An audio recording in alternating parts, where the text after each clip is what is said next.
บายดีแล้วอ๋อมื้อนี้สิอยากกินเนาะมื้อนี้เนาะมันตลาดที่จะกินโอ้เฮ็ดเฟอร์ราดหน้าแล้วมื้อนี้เด้ออืมเฟอร์ราดหน้าบักเงาะก็มีเด้อบักเงาะโอ้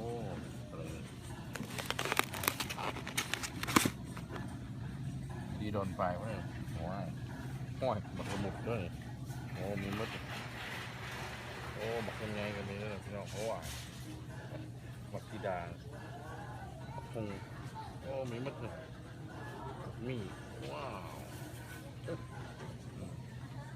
อันนี้หมากนี่หมากมังกรโอ้มีมดนะพุงก็มีโอ้อยากกินลายแนวเว้ยหมากนี่ก็มงามกันเลยมันมีดำๆเนาะโอ้หมอม่วงนี่โอ้กินหมอม่วงเนาะไม่น้องเนาะเกี่ยวว่าน้ำลายไหลหมอม่วงทุบประกันนะเด็ดโอเคน้ำแล้วเนี่ยเบอร์เนี่ยเบอร์เส้นแน่เลยมันจะ4 ห่อพอแล้วอันนี้มันซีฟู้ดอันนี้ปลาหมึกเนี่ยปลาหมึกเอาที่นี่ไปดีกว่าเพราะว่าไม่ได้ซอยยากไปเอาเนี่ยโคตรกุ้งเผาเนาะโอ้กุ้งไงได้ตัวใหญ่เด้ว้าวกะเพราหนึ่งพออันนี้ปลาเนี่ยปลาหัวปลาส้มเนาะโอ้ส้มทำไมส้มเนาะอันนี้โมเมนปลากินก็เนี่ยโมเมนได้ดิโมเมนได้ตัวนี้กินยิบตัวนี้นี่ซูชิเนี่ยซูชิตัวนี้กินดิบ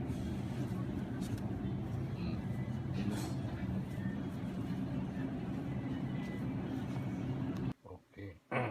มาห้องเท่าไหร่เนี่ยได้ละในกบวัดเนี่ยซีฟู้ดกดมาได้เมื่อนะ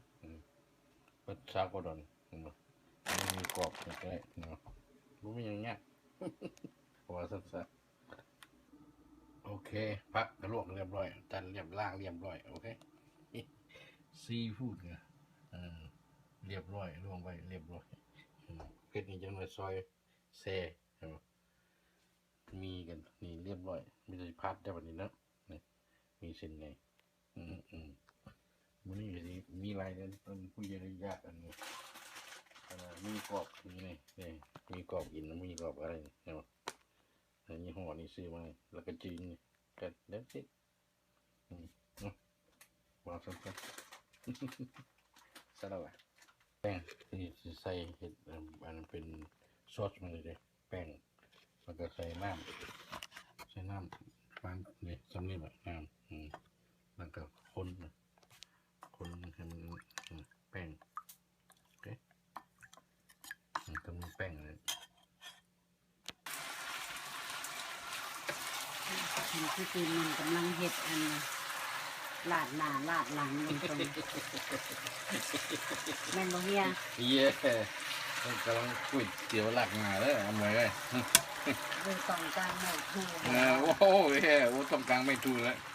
ทำไงเลยบ่มีไม่ถูกนี่บ่มีแห้งได้บ่มีแห้งได้หัวเส้นใหญ่บ่สิ่งใหญ่ได้ใส่ไข่ได้แล้วก็ซีฟู้ดโอเคทำเลยนี่ซีฟู้ดโอเคใส่บักกะลี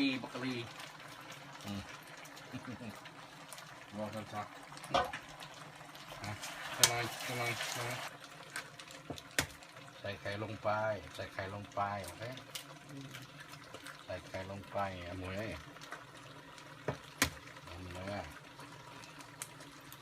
กินไข่นี่มีวิตามินกินไข่หลายมีวิตามินโอเคเอาไว้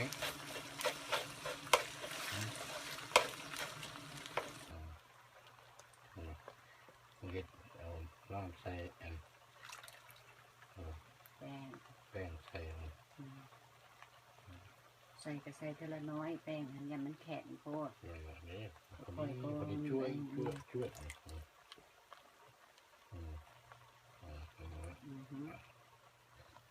แล้วก็อันนี้ก็หัวเนาะมีสีสันเนาะอันนี้เนาะค่ะ ซูซีสีวง ค่ะอ้าวสนาโคกันอีกเห็นยังเฮีย เขากิน อะไรสิ ลงไปมาทั้งสองมือ ทั้งห่วงทั้งหยังบ่ เห็นถึงได้มาเห็นสิอ้าวอย่าทรงเหือกันเดินนั่นไหม ผู้เบิ่งจะเฮ็ดตามเด้อ ผู้เบิ่งจะเห็นได้เลยนมตัวนี้บ่มีนะโอ้เอากันเอาตัวนึงขึ้นบ่วงเอาโอเคมั้ย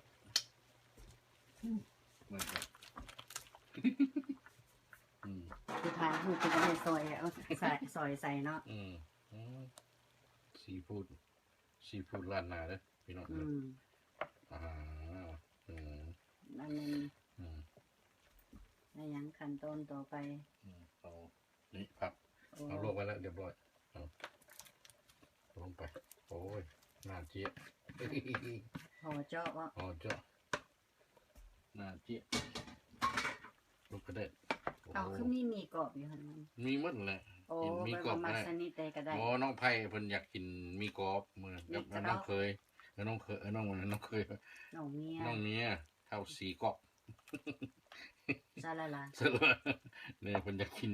เนี่ยมีกรอบเลยนี่มีกรอบเดี๋ยวนะอันนี้กินน้ำได้หมดทุกอย่างโอเคสนะ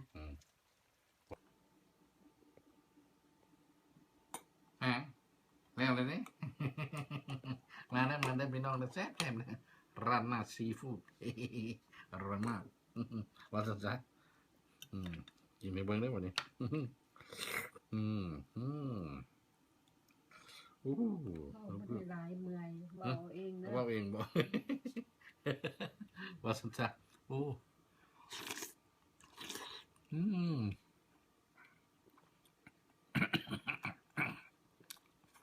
ใส่ทอดไปบ่น้องแซ่บไรโอ้บอกนี่แซ่บไรเด้อคือว่าบุสุภาพก็ว่ามันสุหูบนะแม่แม่บอกเท่าอันนี้เท่าทุ่งวงคำ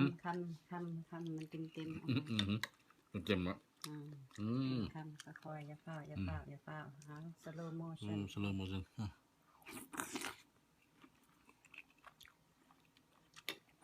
ชุดยอดเส้นแซ่บโอ้แซ่บข้าวบางมาแล้วเพิ่มมาจ้าร้านนาซีฟู้ดรอชมเลยครับผมไม่อยากให้พลาดน่ากินลายเด้อน่ากินลายมาสักแซ่บโอ้แซ่บหลายให้กินเราเมื่อนั้นพี่น้องเด้อว่าสักแซ่บ